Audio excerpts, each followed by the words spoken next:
The Cask of Amontillado by Edgar Allan Poe. The thousand injuries of Fortunato I had borne as best I could, but when he ventured upon insult, I vowed revenge. You, who so well know the nature of my soul, will not suppose, however, that I gave utterance to a threat. At length, I would be avenged. This was a point definitively settled, but the very definitiveness with which it was resolved precluded the idea of risk. I must not only punish, but punish with impunity. A wrong is unredressed when retribution overtakes its redresser. It is unequally unredressed when the avenger fails to make himself felt as much to him who has done the wrong. It must be understood that neither by word nor deed had I given Fortunato cause to doubt my goodwill.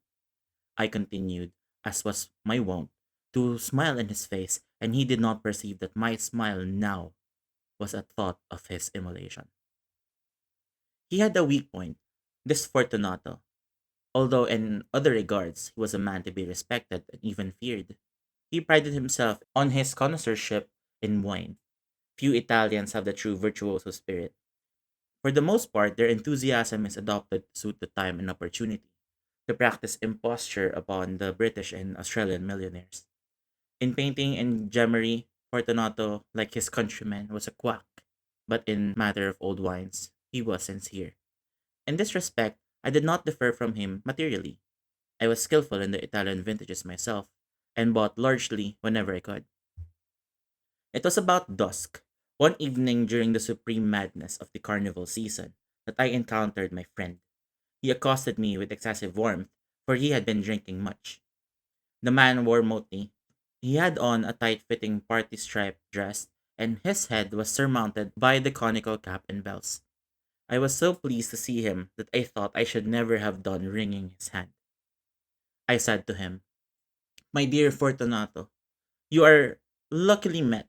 How remarkably well you are looking today. But I have received a pipe of what passes for Amontillado, and I have my doubts." "How?" he said.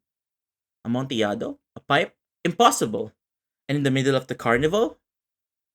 "I have my doubts," I replied, "and I was silly enough to pay the full Amontillado price without consulting you in the matter.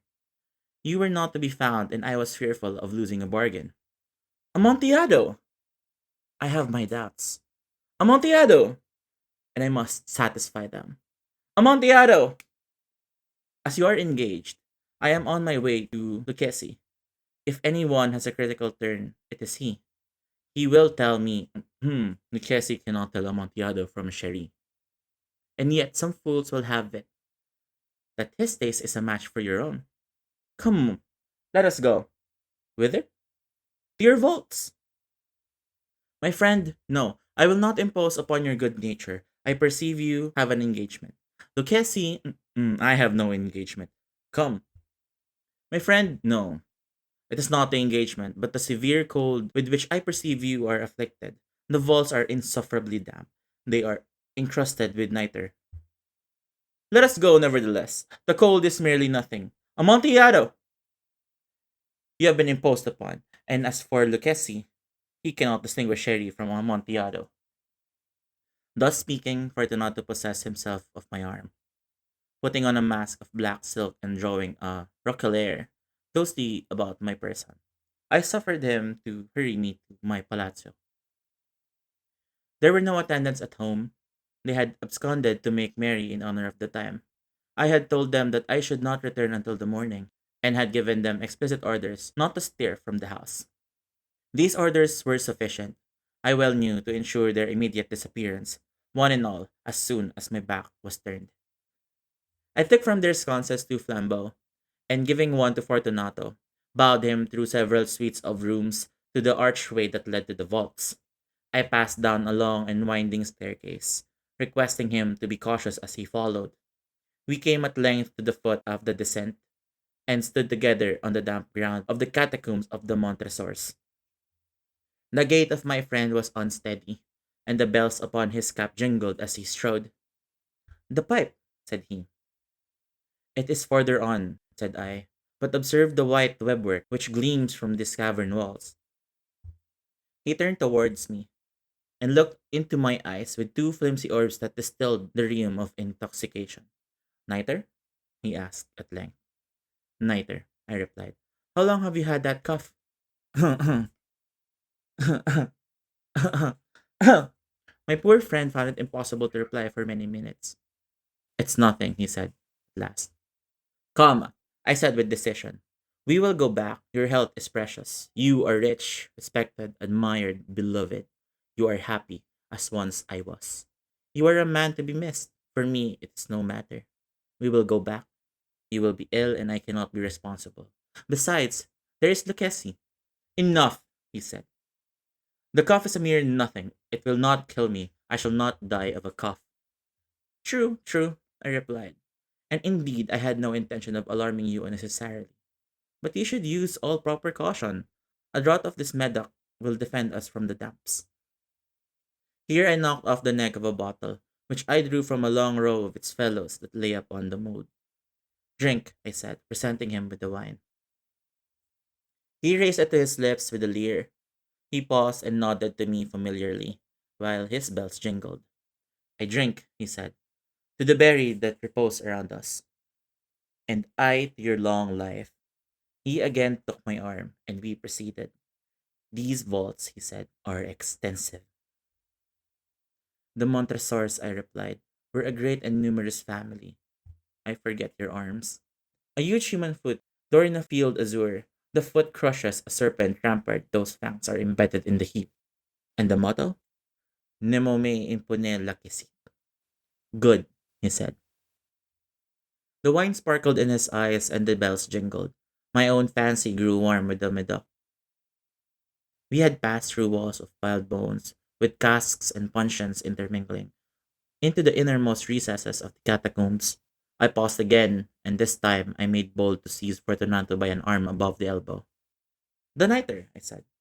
See, it increases. It hangs like moss upon the vaults. We are below the river's bed. The drops of moisture trickle among the bones. Come, we will go back. Here it is too late. Your cough, it's nothing, he said.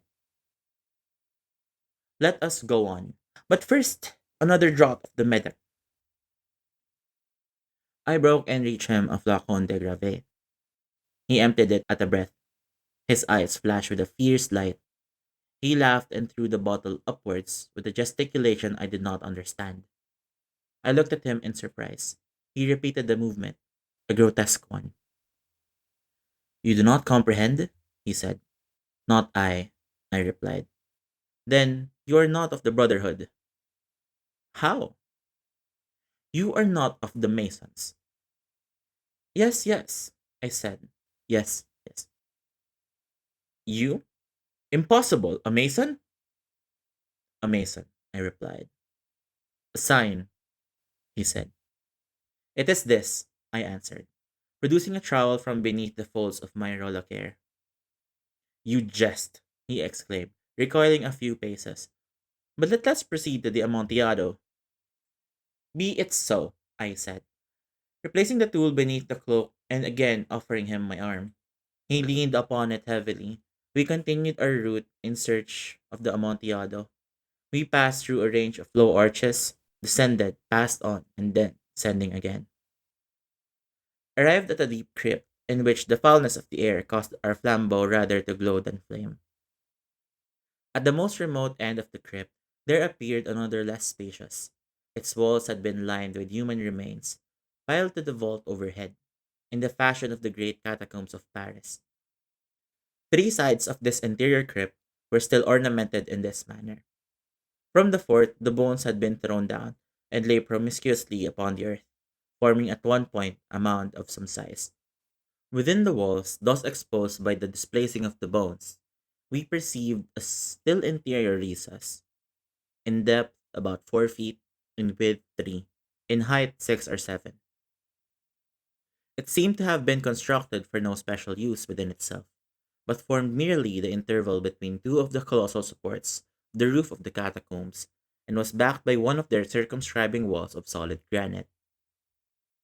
It was in vain that Fortunato, uplifting his dull torch, endeavored to pry into the depths of the recess. Its termination, the feeble light, did not enable us to see. Proceed, I said. Herein is the Amontillado.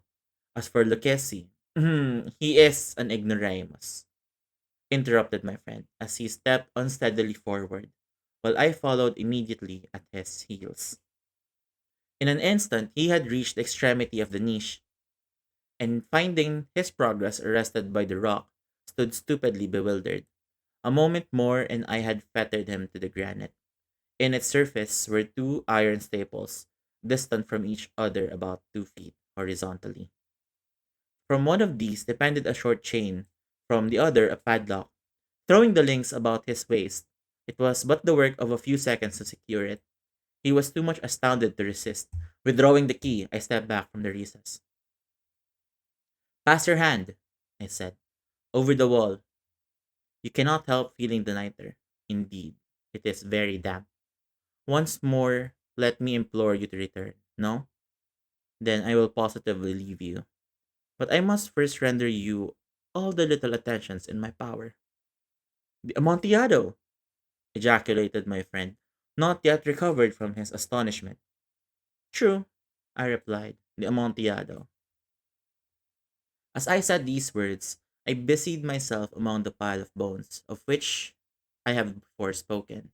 Throwing them aside, I soon uncovered a quantity of building stone and mortar. With these materials and with the aid of my trowel, I began vigorously to wall up the entrance of the niche. I had scarcely laid the first layer of my masonry when I discovered that the intoxication of Fortunato had in a great measure worn off. The earliest indication I had of this was a low moaning cry from the depth of the recess. It was not the cry of a drunken man. There was then a long and obstinate silence. I laid the second tier, and the third, and the fourth, and then I heard the furious vibrations of the chain. The noise lasted for several minutes, during which, that I might hearken to it with more satisfaction, I ceased my labors and sat down upon the bones. When, at last, the clanking subsided, I resumed the trowel, and finished without interruption the fifth, sixth, and the seventh tier. The wall was now nearly upon a level with my breast. I again paused and held the flambeau over the masonwork, threw a few feeble rays upon the figure within. A succession of loud and shrill screams bursting suddenly from the throat of the chained form seemed to thrust me violently back. For a brief moment I hesitated. I trembled, unsheathing my rapier. I began to grope with it about the recess, but the thought of an instant reassured me. I placed my hand upon the solid fabric of the catacombs and felt satisfied. I reapproached the wall. I replied to the yells of him who clamored. I re echoed. I aided. I surpassed them in volume and in strength. I did this, and the clamorer grew still. It was now midnight, and my task was drawing to a close. I had completed the eighth, the ninth, and the 10th tier. I had finished a portion of the last, and the 11th. There remained but a single stone to be fitted and plastered in. I struggled with its weight. I placed it partially in its destined position. But now, there came from out the niche a low laugh that erected the hairs upon my head. It was succeeded by a sad voice, which I had difficulty in recognizing as that of the noble Fortunato. The voice said, a very good joke indeed. An excellent jest. We will have many rich laugh about it at the palazzo. Over our wine. The Amontillado, I said. Yes, the Amontillado. But is it not getting late? Will not they be awaiting us at the palazzo? The Lady Fortunato and the rest. Let us be gone. Yes, I said. Let us be gone. For the love of God, Montresor,